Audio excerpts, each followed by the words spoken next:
was the deal with the company in the TV series Heroes? If you haven't watched the show, it's about regular ordinary people with powers. The company was an international secret conglomerate of superhumans and regular humans who captured, studied, and sometimes imprisoned their prey. The series was inconsistent on how that would go down. In the web series Going Postal, we see an innocent mailman with sonic scream powers the company decides to imprison permanently. But in season 1, we find out Matt Parkman and Ted Sprague were both captured, studied, and released back into the wild. Someone decided megaphone powers were more dangerous than a living human bomb who gave his wife cancer. I've already done a couple of videos touching on the actions of the company and how they aren't entirely black or white. When you take into account a serial killer like Sylar, an organization that polices the superhumans the world doesn't know about, that seems like a good idea. But as I touched on in my Claire Bennett video, maybe the severity of their actions backfires, and superhumans who would have left well enough alone might get rowdy and fight back against these humans with no oversight who are coming after them. That's fertile ground to mine story possibilities from, but eventually you have to lean in one direction or the other. Are these guys doing more harm than good? The series seemed perfectly content to ride that line, and I think it needed to pick a side. What's frustrating is the series had the duality of the company in mind as early as season 1. Some of the founding members, like Angela Petrelli and Daniel Linderman, are fine with letting someone blow up New York City so Nathan Petrelli can pick up the pieces and make the world a better place. But Kaito Nakamura, also a founding member, trains his son to stop the exploding man, saying some of the other members of the company lost their way.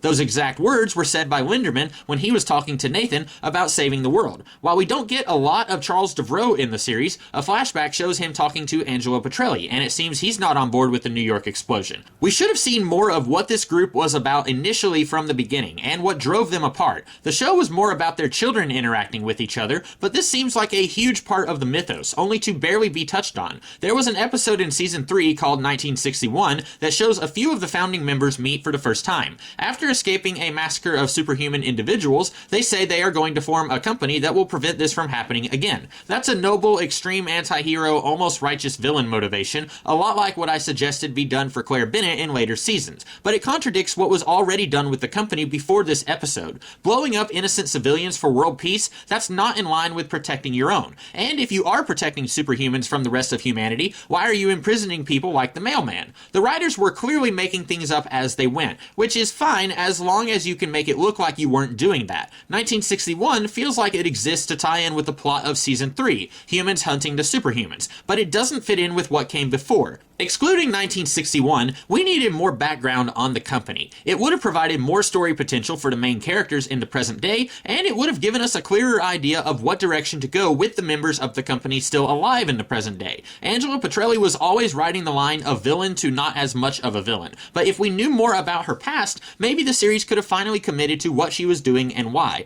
How do you do this? The series was busy focusing on the children of the founders, so you can't take away from that to do a company-centric story, unless you do a mini-series showing the formation and later falling out of this group. Was the plan always to blow up a major city and unite the world under their leadership? What led to this extremist line of thinking? Was there some kind of civil war among the members? Most of them are still alive when the main series begins, so whatever happened, it couldn't have been that bad. Daniel Linderman has the ability to heal, and Charles Devroe is at death's door at the beginning of the series, so whatever came between them was enough that Linderman was willing to let his one-time friend die for it. There were talks of a mini-series running concurrently to the main series, but the writer's strike happened, which meant no work could be done on the story, and the dip in quality of the series killed any interest in moving forward with what would have been done. The spin-off would have been called Heroes Origins, which would focus on one new character per episode, with one of the characters joining the main cast. That actually sounds like a horrible idea, as it sounds like this spin-off wouldn't have very much to do with the main series if the fans can choose which character will be interacting with the rest of the cast. But the name Heroes Origins, that seems like it would have fit better for a story about the company. This could have been a great idea, since the company were a major part of the series, but it never seemed like the audience or the writers knew what was going on with them. That's it for this video, but I do videos like this all the time, so come back next week to see what else I have. Until then, have a good one.